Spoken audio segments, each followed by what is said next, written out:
But then other family members, chances were, would have a sick member of the family. And so times were a lot different back then. We didn't have the welfare systems that we have today. And so people didn't have someone to help them back then. So in 1853, what they did was a minister by the name of Charles Loring Brace got involved. He teamed up with several other business people, and they built orphanages all over New York City. With these orphanages, they had a superintendent and a matron. The superintendent and matron would take care of 150 kids at a time. Now, there's probably about that many people in here, I would say. And can you imagine if John, what if you and I would take care of all those kids? Can you imagine if we could do that? I don't think we could either.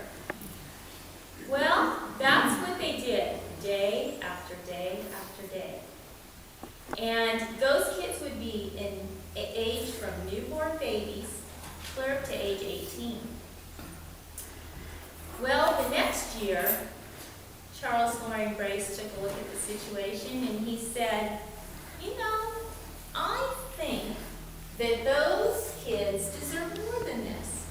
I think they would take the kids and they would put them with other family members, but then other family members, chances were, would have a sick member of the family.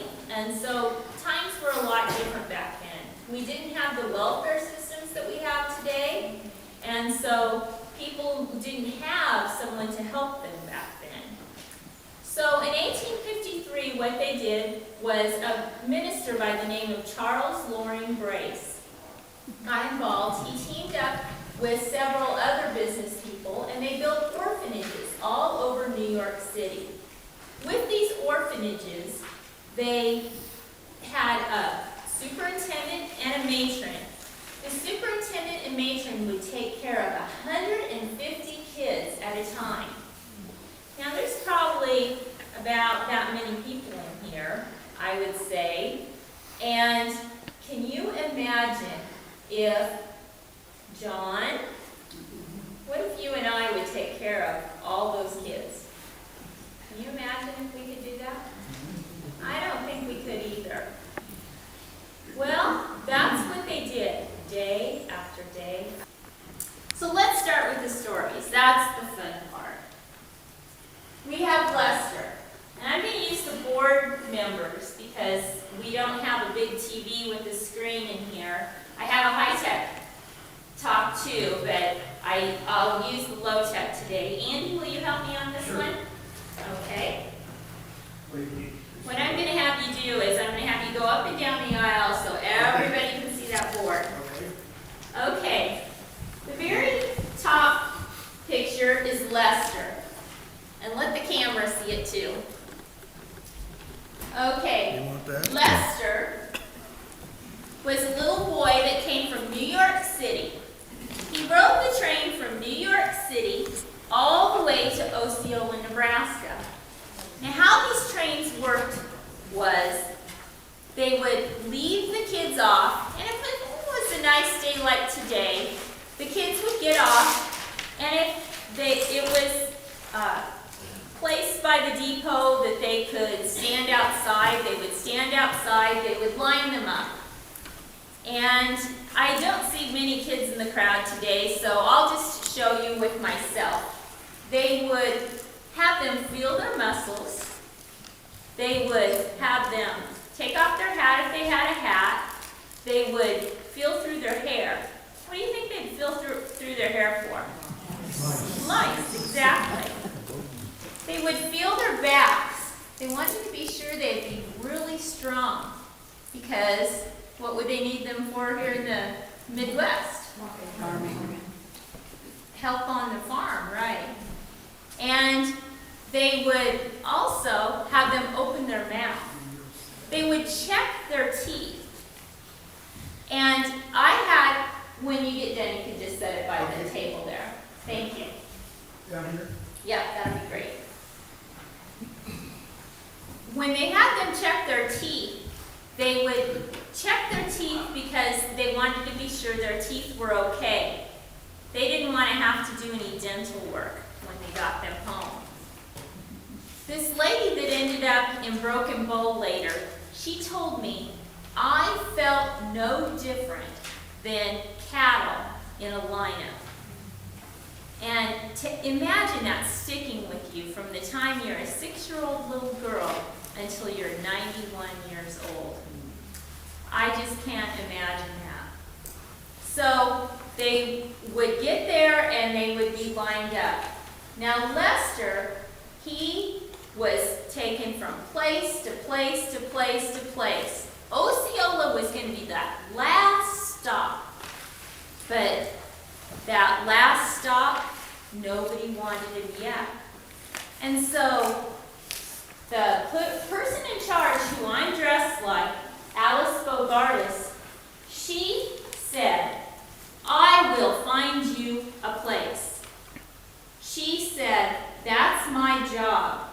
You'll read in some fictional books that they would take them back to New York. However, that's just hype. That's just a way to get you to read the books. And Lester himself told me, Charlotte, you got to get out there, you got to dress up just like they did, but don't hype things up. Tell those people the truth.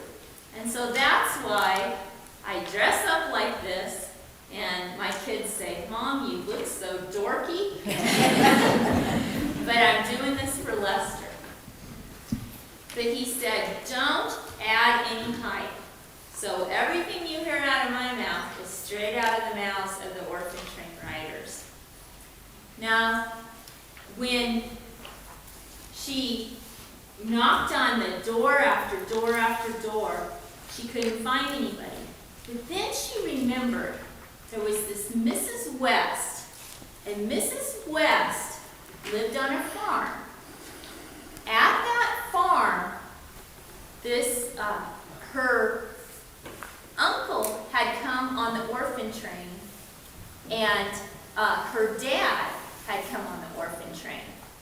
And perhaps maybe they would take an Orphan train rider, because this couple didn't have any kids.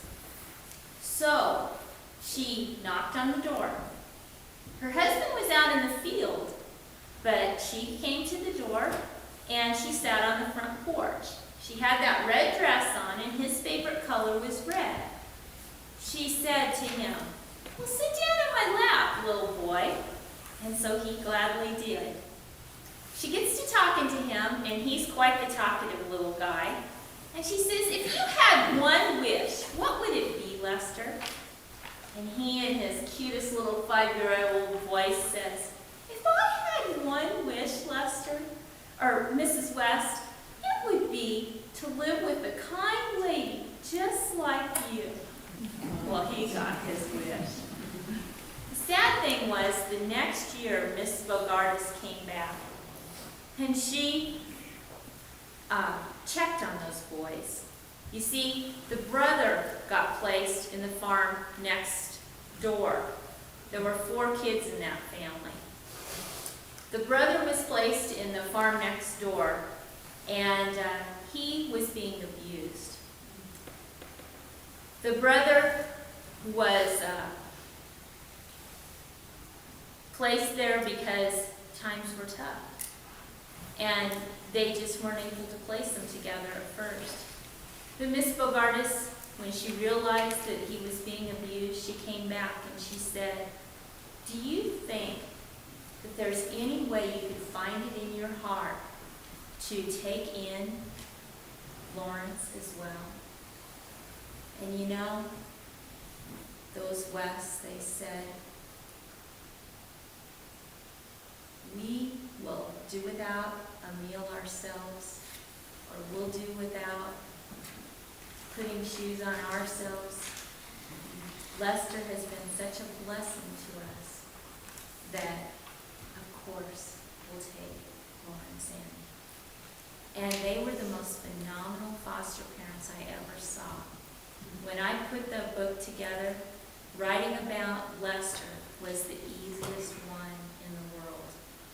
She had photo albums, and you know, foster parents today do that, but in those days, to have a photo album was absolutely unbelievable. And she had journals. It was just unbelievable. And one of the things she said in the journal really struck my heart.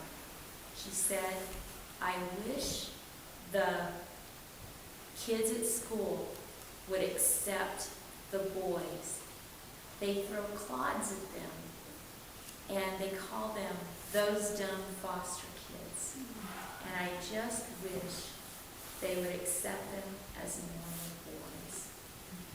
But Lester inspired our family to become a foster family. And over the couple of years that we did it, when I was less busy speaking, we took in 24 kids. It was one of the best things we did.